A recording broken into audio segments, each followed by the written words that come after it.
REET level 2 के अंदर एक नई यूनिट जुड़ी है जिसको लेके स्टूडेंट्स बहुत ज़्यादा डरे हुए थे। जैसा कि हमें लास्ट जो भी हमारे सामने रीट लेवल 2 का एग्ज़ाम हुआ था और जब हम लाइव जाते थे तो स्टूडेंट्स रिक्वेस्ट करते थे, मैम प्लीज़ एक बार बैंक और बीमा की क्लास लिया, मैम प्लीज़ एक बार बैंक की क्लास पढ़ा दो।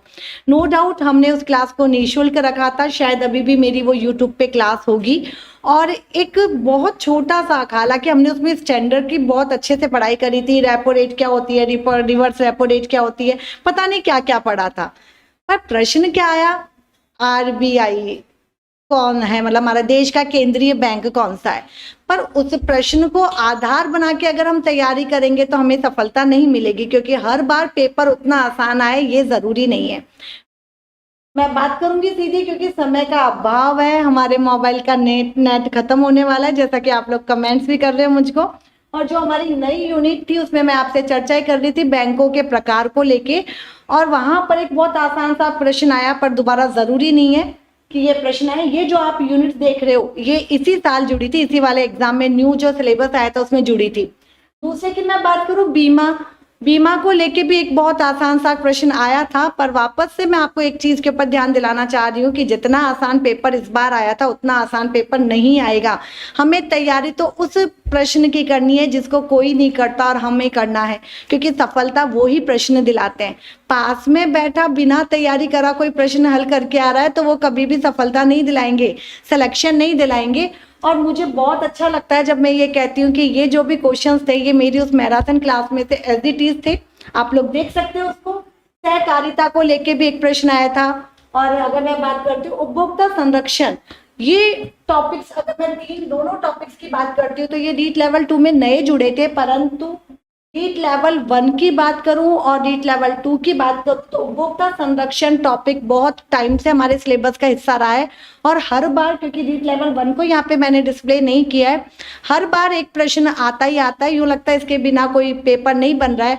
आसान सा प्रश्न आता है परंतु उसका जवाब देना उतना ही कंफ्यूज होता है, क्योंकि इस सब्जेक्ट्स में सबसे ज्यादा जो कंफ्यूजन पैदा करते हैं वो तारीखें मिक्स होती है। समझ में नहीं आता कौन सी तारीख है, एक किताब क्या बोलती है, एक किताब क्या बोलती है, किसी के नोट्स में क्या लिखा हुआ है। यहाँ पर सिर्फ एक चीज ध्यान रखनी है कि गवर्नमेंट क्या बोलती है, और हमें सिर्फ उन्हीं के डेटाज याद करने जिससे हमें सफलता मिले। इसके बाद में हाँ, एक हमारा टॉपिक जिसे हम कहते हैं उद्योग। पता नहीं कोई सा भी एग्जाम ले लो, रीट की क्यों चर्चा करूं मैं, फर्स्ट ग्रेड ले लो, सेकंड ग्रेड ले लो या रीट ले लो, ऐसे लगता है कि इसके बिना कोई पेपर नहीं बनता, अधूरा रहता है। जैसा आप देख रहे हैं हर एग्जाम में यहाँ से प्रश्न आता है, डायरेक्ट प्रश्न आता है, बहुत डीप में आता है। केवल चुनिंदा 2-5 उद्योगों को पढ़ने से कभी भी ये प्रश्न हल नहीं हो रहा है। आप लोगों ने भी पेपर्स देखे होंगे, डायरेक्ट मील के लिए पूछ लेते कि इस मील की स्थापना कहाँ हुई थी, तो अच्छे से डीप में पढ़ना है हमें इस टॉपिक को। संसाधन के प्रकारों को लेके भी यहाँ पे प्रश्न आए हुए हैं।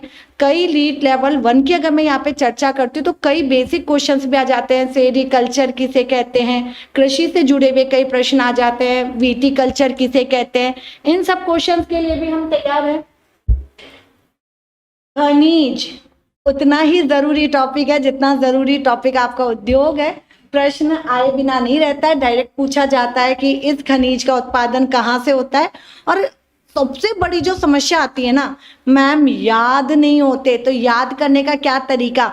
अभी मैं आपसे पूछूं 2 एकम, आप बोलोगे मैम 2, मैं पूछूं A4 तो आप बोलोगे मैम एप्पल। तो यानी आपने मेरे क्वेश्चन का, अपने क्वेश्चन का आप ही ने आंसर दे दिया कि किस तरीके से याद करें। जितना भी पढ़ रहे हो उसको बार बार पढ़ो, और बेसिकली जो आंकड़े हैं उनको तो रटना ही पड़ेगा। समझते हुए किसी चीजों को रटोगे तो जरूर याद होंगे। ऊर्जा संसाधन से भी प्रश्न आते हैं, क्या नवीनीकरण का साधन है, अनवीनीकरण का साधन है। इनफैक्ट जो सबसे ज्यादा प्रॉब्लम आती है कि हम नवीनीकरण और अनवीनीकरण, क्या परंपरागत और गैर परंपरागत की जो परिभाषा है कि मैम ये जल विद्युत है ना, ये बहुत परेशान कर रही है, ये किधर आएगी, क्योंकि हम इस टॉपिक को रट रहे हैं। यहाँ समझो, इसकी परिभाषा को समझो, अपने आप प्रश्न हल होगा। बहुउद्देशीय योजना है, और इसके साथ में एक पीपीटी में मेंशन नहीं करा, जो भी हमारी सरकार की चलाई जाने वाली योजनाएं हैं रीट लेवल 1 में, वहां से क्वेश्चन था अभी एग्जाम के अंदर। और एक प्रश्न ये अवश्य आता है, परिवहन बहुत मुश्किल, सड़कों की लंबाई, मैम ये क्या आफत है। अरे चुटकियों में याद करेंगे, क्योंकि अब तो ऑनलाइन जब से है तब से हमारे सामने बहुत अच्छा सॉल्यूशन है कि हम पूरा का पूरा राजस्थान आपको यहाँ पे दिखा देते हैं। और जैसा कि मैंने अनुभव भी किया है कि किसी चीज को किताबों में या नोट से पढ़ने से उतना याद नहीं होता जितना कि उसको घूम कर याद करें। तो हम यहीं की यहीं घूमेंगे। जनसंख्या, इसका तो एकमात्र सॉल्यूशन है कि इसको ट्रिक्स के माध्यम से याद की जाए। तो जब हम क्लास लेंगे उसके बाद में चर्चा करेंगे कि ये हमें याद होती है नहीं होती। और नो डाउट कोई सा भी एग्जाम हो, इतना प्यारा प्रश्न आता है, परंतु उसका जो हम सोचते हैं ना कि एक छोटा सा क्वेश्चन आ जाएगा, याद कर लो सबसे ज्यादा जनसंख्या कहाँ है, लिंगानुपात कहाँ है, वो नहीं दे रहा। अब एग्जामिनर थोड़ा सा तेज हो गया है और वो अलग अलग करना शुरू कर चुका है। केवल हम प्रश्नों को समझने के साथ में उसको नेगेटिव करके आते हैं, तो कहीं ना कहीं प्रश्नों को समझेंगे और फिर हम उनका आंसर देंगे। तो एक बार मैं सर को वापस बुलाऊंगी। विजय सर प्लीज।